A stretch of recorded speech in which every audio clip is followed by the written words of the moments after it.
Hello and welcome to another IFTA Screen discussion. My name is Nathan Griffin, and today we are delighted to be joined by the team behind God's Creatures. I'm delighted to welcome director Celia Davis and Rose Holmer and producer Fodhla Cronin O'Reilly. So guys, hello and welcome. Thanks for joining us today. Thanks for having us. Thanks for having us. So I guess firstly, just I suppose we're speaking off the back of your Irish premiere last night, which took place at the Dublin International Film Festival. So I guess it's a nice jump off point in terms of how that was to get the screening in front of an Irish crowd. Yeah.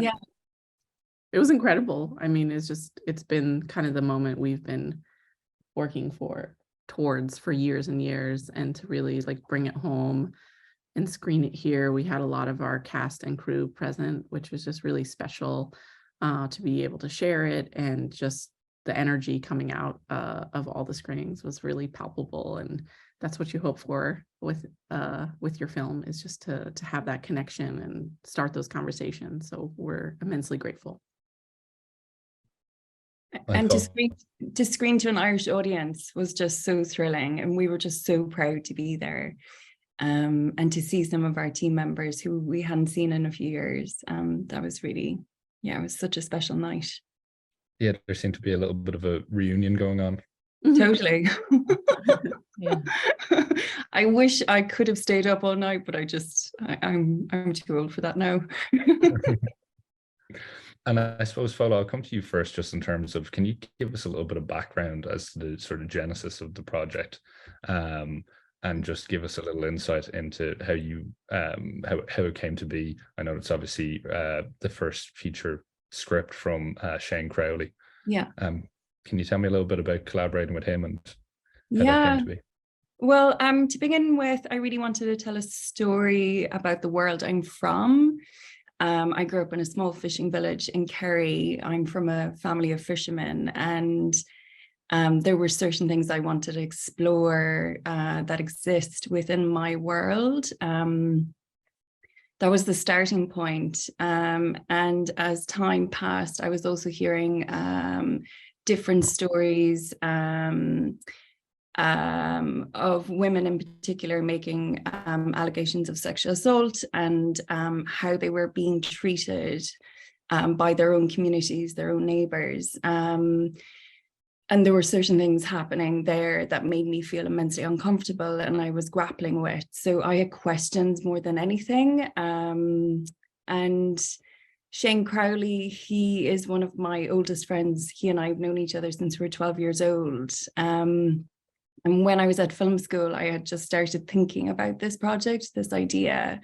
And I approached him asking if he had ever considered writing, and would he be open to working with me on a feature film project. And he said yes. And it was sort of like a baptism by fire, because we didn't know what the hell we were doing. So we spent many years just trying to figure it out. And so, we created a story together, and then spent so many years developing that. And it's just evolved so much, and it evolved even further when Anna and Celia came on board. So the story is very much the four of ours, it's very personal to each of us in different ways. But it's just been a very, very long journey to get it here. And to screen it last night to everyone at home was just, such a special end to it. I can only imagine, yeah. And you've obviously worked on some major projects. What sort of made you feel that now was the time to? I know you've obviously alluded to the fact that you were developing it for quite a while, but why was this the moment that you wanted to pursue this passion project, I guess? Well, God's Creatures was the very first project I started developing. I started thinking about it when I was about 19, but it just took this long to find the right collaborators. Especially the directors. It took me many, many years to see the voice I wanted to tell this story. And then when I saw the fits in 2017, I was just like, those are the people. And then, of course, when I met Anna and Celia, I was just, blown away by them, and wanted to support them as filmmakers and their way of making it. It's it's really important to me to tell Irish stories, a different sort of Irish story, you know, and most of my slate and the work that I want to do moving forward is in that realm, you know. It's really important to me anyway, as an Irish woman, wanting to tell stories about Irish women and in working class situations or from working class backgrounds. But yeah, I hope to continue doing that. And can I ask then, in terms of from a point of view, Celia and Anna, how what attracted you to this project whenever you came on board? I know that you had previously worked together on the Fits, and I was just wondering why this was something that you guys wanted to have as your, you know, feature film collaboration debut, I guess. Yeah. So Anna and I worked on a feature called The Fits together, and we wrote that together. And then Anna was the director, I was the editor. And after that point, you know, we kind of recognized that we wanted to continue this creative partnership and decided to evolve it into directing as a team. And so we were on the hunt for what our first feature would be. And then God's Creatures came to us in an earlier form, and you know, we sat down and read it together, and we were just really struck by Shane's writing. It's just so beautiful. It captures, you know, a place and a people just so perfectly and profoundly. And then we immediately met with Fodhla, and that kind of was the spark, that creative connection that we had with her, just a human to human connection as well. You know, the bond was very strong from the beginning, and we knew that this was the project for us. The script, you know, really tackles these themes that we've been musing on for many years. And, you know, we saw Aileen as a very striking character, someone that we wanted to really interrogate and get into the psychology of. And it just was like, yeah, the movie that we were like, this is our first film together. Yeah, we're always like Fodhla, we're always looking to like put breath and life into women we haven't seen on screen before. And this felt like just a very potent, profound, poetic story that we could join forces with and make it personal for us. You know, it is very much an Irish story, but we saw reflections of our own families, our own traumas, our own communities, and knew from that point of connection that this story would resonate with Irish audiences, but it also could be a story that could travel and could have legs. And so that was really exciting for us, that kind of alchemy of us plus Shane and Fodhla, what that could do was really powerful for us. And not just Aileen, who is the central character, but it really is a story about a community of women, their responsibility towards each other, their different points of view, different ways of showing strength and showing defiance and showing individuality and holding space for each other. And those like quiet moments of women on screen was what excited us most. And so, yeah, we were all in, and that was 2018. So then we started our many pilgrimages to the west coast of Ireland. It began from that point. Yeah, and that's something that I did want to ask you about, and I completely agree that it's very much an Irish story that seems like it would be perfect to resonate with international audiences. I am intrigued to know, whenever you read the script, obviously the sense of place is very strong and very pertinent in the film. How did you find, had either of you been to Ireland before this, and traveling out there and then getting to sort of attach the location to the script that had been, this world that had been created? Can you tell me a little bit about that? Yeah. Neither of us had been to Ireland, but we immediately were like, we're going. So we, after meeting Fodhla, it was, I think 2 months later that we were in Kerry with Fodhla and her family, and Shane and his family. And, you know, for us, we're very like sensory, like the sensory is very important to us as an element. And, you know, we wanted to be in the space, immerse ourselves in the world, and like get to know the people, get to understand the culture. And we spent a lot of time there developing the script with Shane and Fodhla, and just traveling around, you know, like smelling the water, getting in the water, climbing the mountains, and being in the land. And yeah, that was very critical to our process, to just understand the place as much as we could before making this film.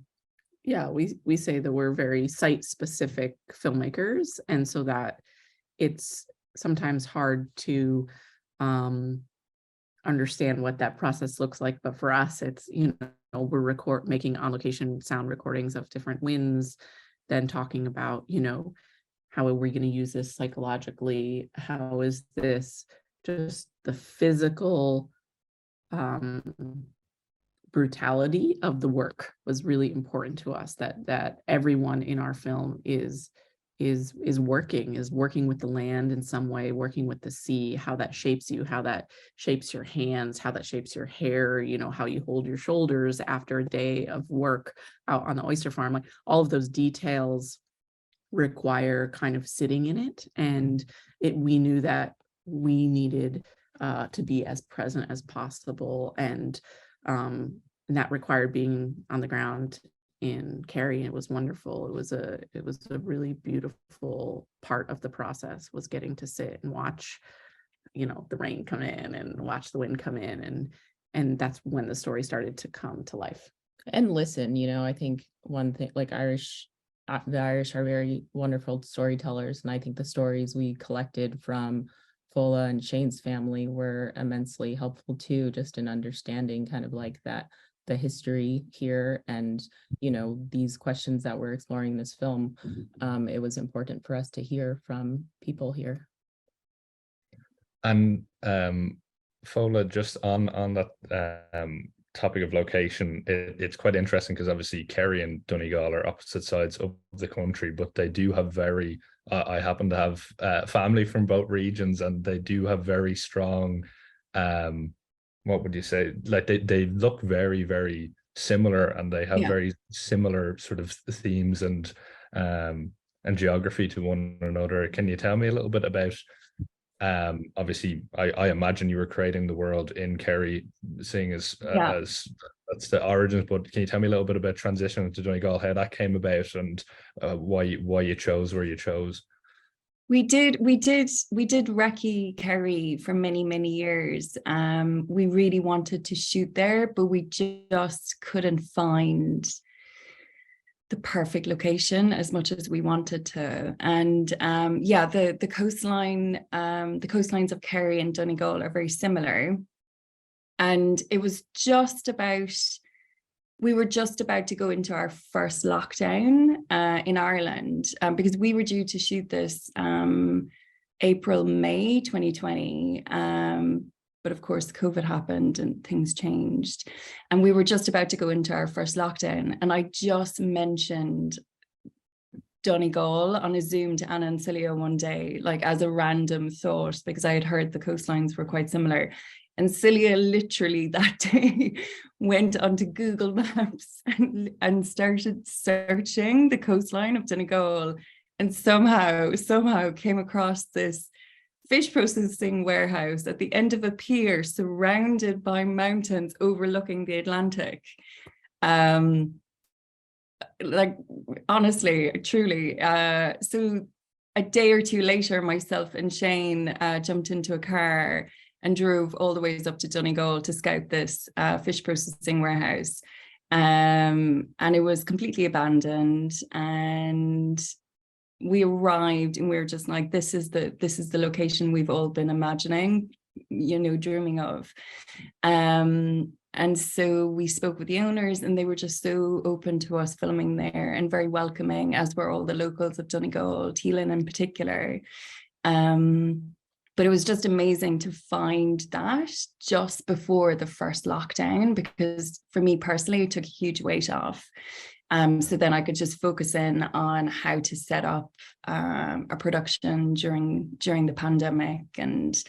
But it just happened that way, which is just sort of unbelievable. Google Maps, eh? Cool. We had like a very specific vision while we were writing about the pier and the fish processing plant being you know, across the water from each other and being the hearth of the town, you know, and so that it was at any point in town, like actually out of the O'Hara House location that we shot at, you can see the fish processing plant out the window, you know, it's the center of the community. And so we wanted a space that reflected that philosophy, that everything is built around the work. It was a very magical moment when Celia found it. It was like, that's it. This is I think it was like the terrain as well, you know, because Cremon is there's like a very specific type of rock and the way that the water meets land. And so I was looking at Google Earth actually, which has that kind of like top view, and you can really get a sense of the area. And so like I found this pier, and then there was a factory, and then I was like, oh, there's that rock, and there's that, you know, that land. And so it was perfect and very serendipitous. Yeah. But we did as a backup plan, we sent out scouts to other counties to find backup villages, backup piers, backup warehouses, just to have them on standby because it was COVID and was so unpredictable, should there be a spike. So we scouted like the West Cork, and I even scouted my own village in Kerry. I was sort of mapping it out as a backup plan. But yeah, just Donegal just turned out to be the most perfect place. And again, the people there were just so beautiful. That is some very impressive detective work, I must say. So well done. Truly. And then in terms of the cast of the film, it's obviously two fantastic leading actors in Emily Watson and Paul Mescal, and then of course Aisling Franciosi, who is also a brilliant Irish actress. Can you tell me a little bit about how that came to be and the casting process for the film? Well, Emily, I mean, Aileen is someone who just requires an artist who can bring the interior to the exterior, but also conceal. It's a double speak in terms of acting, like to be able to show and conceal at the same time. And that the strength of someone that we knew we could hold in close up for minutes and watch transform, like we're looking for a powerhouse performer. And Emily Watson is someone who we had been dreaming about, and we knew she had the capacity to play Irish, and was comfortable here in that space, and could also just bring the authenticity of a working woman. You know, she's a very physical performer, and so it was just a dream casting for us as filmmakers. And so that reach out was a letter. And we started talking about process. And I think, you know, she's a filmmaker. Her body of work is extraordinary. And she's someone who I think we grew a lot through working with her. It was just really, really exciting casting. So, yeah. And then similarly with our Brian, you know, we were looking for someone who had that kind of same capability to like show and conceal, but in a very different way. And, you know, we had seen Paul and his show and Normal People, and he actually read for us, which was amazing. And when we saw him read, we were like, that's our Brian. And we were very lucky in our early conversations. He was just so, you know, very committed to taking on this very challenging role. And we felt very, you know, it is a difficult subject we're dealing with, and we just felt safe with him as the person to examine this character with. And then, you know, he's also just very dedicated. We've shared the same philosophies. When for us, like, directing is a lot about the body and, you know, how actors move. And Paul wanted to go to work on the oyster farm and, you know, learn all of those movements, understand those movements, understand the work. And he was just dedicated. And I think we were excited to share that space with an actor who was willing to kind of do that work, but then also examine this character in the way that we wanted to approach it. And so, yeah, we were just really lucky. and Aisling is also somebody who auditioned. There's amazing talent in the young women performers in Ireland. It's just like a stacked category. It was really exciting to have so many beautiful reads for Sarah. We knew about Aisling's work from The Nightingale, which is just a haunting, complete performance. But when she read for Sarah, it was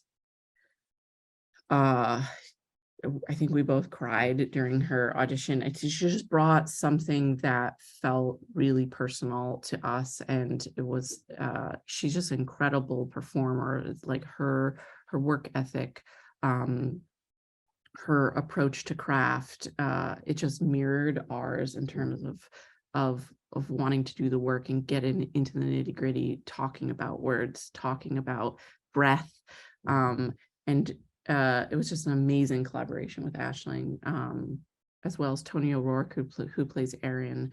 It was just, we wanted all of these versions and different ideas of strength, as I said in the beginning. And Erin is someone who decides to stay and raise her son in this community, and someone who could stand her own, speak her mind. In a community like this, it just requires someone who just has that natural charisma that Tony O'Rourke brought to Erin. It was really exciting casting. We worked with amazing casting director Shaheen Baig, and she just understood our philosophy, the texture. I think it's paramount in the depth of the cast. Every single person, whether they're on screen for a minute or 100 minutes, like they're in that world, and Shaheen understood that world that we were trying to build, and really helped us find those gems. Do you have anything to add to that, Fodhla? I see you nodding along. No. I think I'm very interested to know, because as you've mentioned there, it comes across obviously that authenticity and detail was very important to you whenever you're approaching the project. And I'm interested to know, did you have, in terms of the key HODs on the project, did you have people in mind for that, or can you tell me a little bit about that collaboration to help bring that authenticity across on screen? Yeah, I mean, I think our approach is authentic. Everything has to feel true, but we are not after fact. So it's like we're looking for artists who understand authenticity, but then are bringing an element of style and craft on top of that. And it's a very specific type of cinematic universe. We talk about our film is very much a film out of time. You couldn't place it in a certain year, and that is reflected in our production design in Paul Weinberg, in our DOP, Chase Irvin, in our costume designs with Joan Bergen and Laura Campbell. And every element that is on screen was, something we talked about color all together. We talked about texture and fabric. And, a big thing for us was the decision to shoot on 35. And that wasn't just something that was being pushed by the camera department, but by other HODs, knowing that we wanted that texture, that organic, unpredictable capacity to kind of like pick up those little bits of life, but also honestly to shoot exterior day in Donegal and capture that dynamic, kind of those God spotlights of sun on the sea and the darkness in the stone at the same time. And we wanted Je ne sais quoi. Yeah. That to feel like alive. So it was really exciting. Yeah. And we were, as Fodhla said, it was kind of like middle of lockdown. So we moved here, and a lot of our crew moved to Donegal several months in advance of the shoot, and just really spent a lot of time location scouting and just, like, I think Laura and Joan, you know, were searching all around for costumes from all of these local stores and just getting like the wool texture, you know, right. Yeah. Or like, and then our production designer and her team were, you know, getting all of their pieces from like local fishermen and, you know, production family members. And like, I just think like, because we were sourcing from the locals, like Yeah. adds that feeling of authenticity. You know, we had extras in our film who were local oyster farmers, local former and current fish processing warehouse workers. And so like we were, yeah, really borrowing from the people and the land around us, and infusing that into the film to just kind of like layer on that level of authenticity. And, you know, we were lucky to have the support of the people of Donegal, and, you know, Ireland in general. So I think that just, yeah, elevated it. One of the things that, no. One thing is that one of the things I think we're all most proud of is the fish processing warehouse, which, as Fodhla said, when we found it, was a completely abandoned, empty room.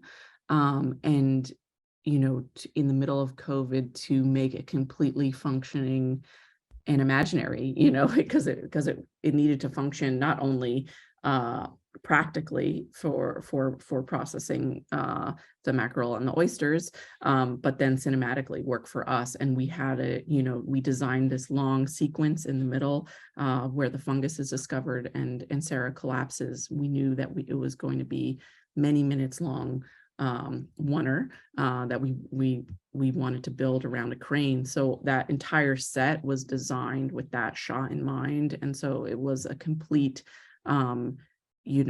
all hands on deck between our production design team, our art department, our first ADs, their team, like understanding where our essays needed to be, and our camera department. That build was something from the very beginning. We were storyboarding and shot listing, and so we got to build that space around that need, and it was like one of the most exciting elements of the entire production. Yeah, and our team genuinely pulled off the impossible, because we prepped and shot the film during level 5 lockdown in Ireland. There were no shops open, there were no costume houses open, there were no prop stores open. So they literally had to scour the entire country to find all the props and costumes and everything. And yeah, I mean, the locals were just so brilliant in supporting us. They literally pulled from their own wardrobes and gave us costumes. And Ross and Arun, the TG Cahar production, they literally loaned us their entire costume warehouse. Honestly, we wouldn't have been able to make this film if it were not for the kindness of all the locals and all of those productions. But yeah, it was really challenging, but the team did a spectacular job. I think the costume department also there was, really specialty wool shops up in Donegal, and they were custom knits. And it was just really exciting, because everybody was, wanting to support and wanting, like Fodhla said, to pull off the impossible. It was just the asks, and having the ask come back yes was incredible. That's wonderful to hear, that sort of community, or whenever the community gets behind a project like that. But I was wondering, there's one element that you obviously can't, and you've sort of touched a little bit on the production process, but in terms of the location, as beautiful as it is, it can also be completely unpredictable. So I'm sort of interested in knowing over the production process, because there's some wonderful shots, and I'm eager to know about even the shots, particularly the oyster scenes out at water and everything. Can you tell me a little bit about planning and shooting some of those things during production to capture what you were discussing there, of capturing the sort of, the wonderful landscape that does surround you pretty much in any vantage point in that sort of region of Ireland? Yeah.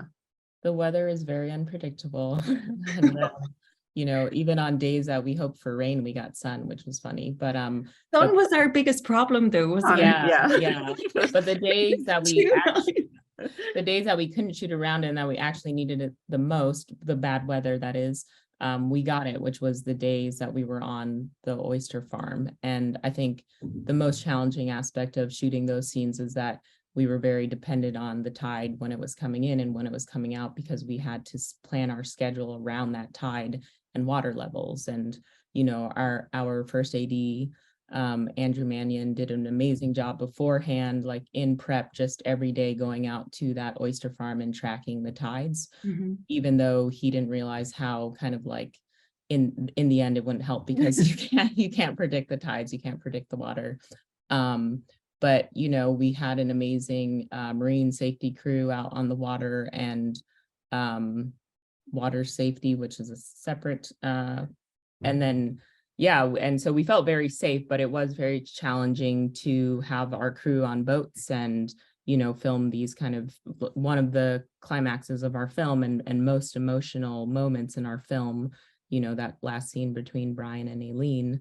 Yeah, and we were on boats and in waders, and it was scary. You know, our film is about the danger of, you know, in some ways we have that climax is that danger of the water is real. That was always at the front of our minds. And we, in order to pull this off, we needed to film in a tidal bay. So it wasn't something that you can't fake for, you know, meters change in water. You can't do that in a tank. You can't do that, you know, close to shore. You need to work in an actual tidal bay where the water levels are changing. And so, you know, one thing that we realized early on, in order to have enough time to shoot, the entire oyster farm needed to be mobile. So about every 40 minutes, the entire crew was moving our oyster, picking up our oyster farm, The and trestles, all of the trestles, all of the bags, and moving it, you know, about 30 meters so that we could keep the water level consistent as we finished our dialogue scene. And so it was a precision thing. And for Silly and I, that meant that we really needed to storyboard that climax sequence so that we could maximize our time out there. But then also be very flexible, because to be in that moment and to support your actors means to be present. And so you do all this prep so that you can change your mind, you know, so that you can say, actually, this is better. And you know exactly why and how you can pull it off. Change your mind, but also just go with, you know, the things that are you're forced to change, you're forced to think in the moment. And sometimes the shot you want, especially in a tidal bay, you may not be able to get. And so it's like rethinking, how are we going to, you know, capture this emotion, capture this beat when we can't do the thing we wanted to do. So I think that flexibility, was constantly required of us. Yeah. And it was, you know, we shot that particular oyster location over 2 days, which is the O'Hara family plot. And so we also needed consistency of weather across those 2 days, which is, you know, the film weather gods were on our side. But it was after those 2 days, I think our crew, which was, you know, on those days over 100 with all of our Marine team, it was just like we couldn't have pulled it off without every single one of those minds and bodies. And it felt that way. It brought us all together. It was I think, you know, from our grips, we were hearing like these were some of the most challenging days they'd ever had on set, and they loved it, you know, because it brings you, when you achieve it and you achieve it knowing that everybody was necessary, really is like, that's when the film family is formed. I remember John, our key grip, coming up to me and he's like, do you know what, Fodhla, do you know, putting this crane on a camera boat, moving it the way we're moving it, not even Spielberg has done that. I was like, I don't know, John. I'm sure that's not the case, but they were just so proud of what they achieved on those 2 days, because, you know, we were asking a lot, and but the team just, you know, thoroughly prepared themselves and were just ready, and they did brilliantly.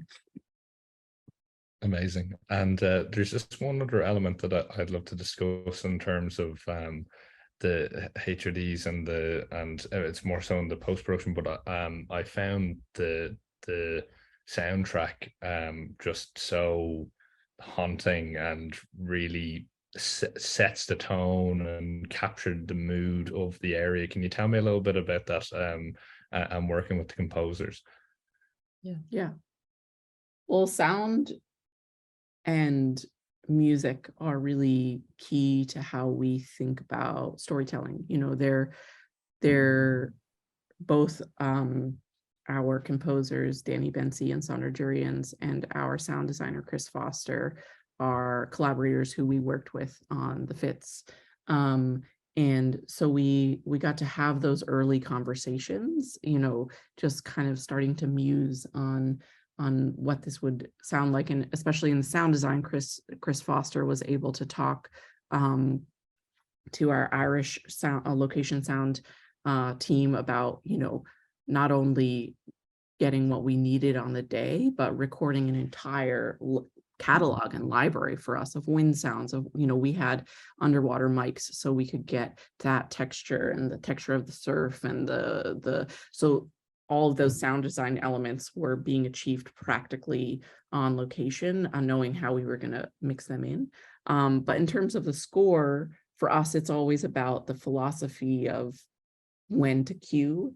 And this film in particular, you know, music is a big part of the film. There's diegetic songs written into the script that we worked very closely with Shane and our music supervisor to think about, you know, kind of those emotional beats. The decision to use the Lankum song at the end was actually something that we had written into the final version of the shooting script. And so those we knew that there were human voice was going to be part of it. So we wanted something completely different that was on that more kind of mythic, the voice of the sea, the voice of kind of these larger cycles that are bigger than humans.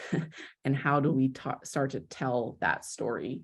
And the way we work with Danny and Sonder is very fluid. You know, it's a lot of sketches back and forth. They kind of honing in on sounds and then they start to build, and it's a very playful process. Yeah, I think we really prioritize organic sounds. And so, you know, we think about what our sound designer is going to be doing in the mix or in the sound, like kind of this building the soundscape of the world, and then how do we integrate that into our soundtrack, you know? So like breath is one element we use a lot.